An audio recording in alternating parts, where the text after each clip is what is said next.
Stay up for a minute. Stay up for a minute. I was actually, you read my mind. If we were a sermon, we would be a very long sermon. So just for a moment, just shake out a little bit. Then sit and relax. Someone asked me if this was some kind of symbol of authority, and it's not. It is a symbol of infirmity.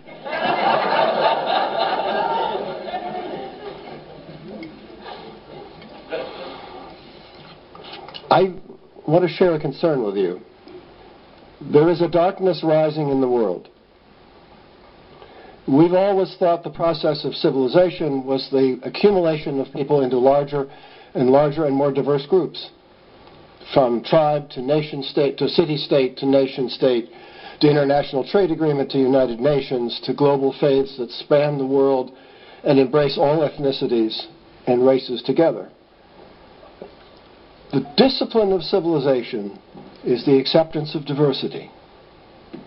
The discipline of civilization is the acceptance of diversity. And the darkness rising in the world today is the rejection of diversity. I think maybe there's an elasticity to human nature, and as we've civilized ourselves, this elasticity for some people have been stretched to almost a breaking point, and we're seeing them snapping back to the tribal. An old friend, Steve Brown, who many of the panelists will know, once described evil as not only doing wicked things. Evil, he said, is convincing other people to do wicked things and feel good about themselves while doing it. And feel good about themselves while doing it. And this is what we see confronting us in the world today, and it's not just here. This is a phenomenon that is global in reach, that is a tribal emphasis on purity, racial purity, ethnic purity, cultural purity, theological purity, ideological purity, and feeling good about itself while doing it. This is the darkness rising in the world. If you're a student of history, you could say, well, what's different between this and the rise of fascism in the 1930s? And the answer is, now we have the internet. We have one other thing so far. Fascism rising in the 30s had visions of global conquest. Those visions and attempts at global conquest scared the hell out of the rest of us. And the world rose in response to it. It took 50 to 70 million deaths to stop fascism through the 1940s. What we're seeing in the world today, the darkness rising in the world, is national. And not necessarily militaristic, and so what I worry is that in the absence of jackbooted soldiers with gleaming chrome helmets marching in unison to scare us to death, in the absence of that, we may not be sufficiently scared today to do the things we need to do to stop it. And if it happens here, in our country, we won't be here to stop it either, because we will be experiencing it too. I don't mean to bum you out, and this is a generally uplifting effort that all of us are doing, but you are my spiritual brothers and sisters, and if I can't share this concern with you, I don't know who I could share it with. This is what is facing us. And that's serious, and it can threaten to undo civilization itself. Not just doing wicked things, but convincing other people to do wicked things and feel good about themselves while doing it. And the answer, well, the political answer is going to be complicated and take a lot longer, so I'm not going there.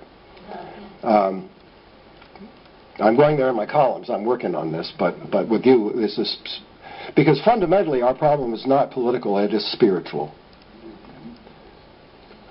America's problem is spiritual. It is a failure of love, a failure of loving that threatens us, and feeling good about ourselves while doing it. And you all know this. Some people are really annoying. So love can't be based on attraction. Love has to be based on policy. Love has to be based on policy. It is a decision to love. That you get out of bed every morning and you make a decision that you are going to greet every person, however annoying they might be to you, that we will greet every person with kindness and a gentle benevolence. That is a matter of policy. And that's where we need to do, and by doing this today, we are doing what we can do to bring a rising brightness and illumination to the world instead. That we will love as a matter of policy. That's important. Imagine two lovers snuggling together in the afterglow.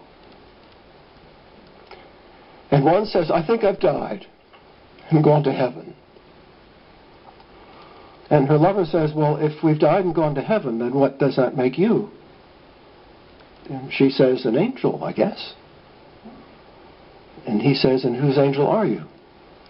And she blushes a little and lowers her eyes and says, I'm your angel. He says, well, then I'm your angel too. And this extra thought, maybe it's this simple. If we remember to treat each other as angels do, we get to stay together in paradise. If we remember to treat each other as angels do, we get to stay together in paradise. But if we forget, we will be cast down to earth and have to live as earthlings do. And you know what that is. We will forget our true nature. We will forget what we are. We will forget where we've been. We will forget what it's like. And we will forget how to get back there. So you can't forget to treat each other as angels do, as a matter of policy, as a struggle against the darkness rising in the world. We'll never forget.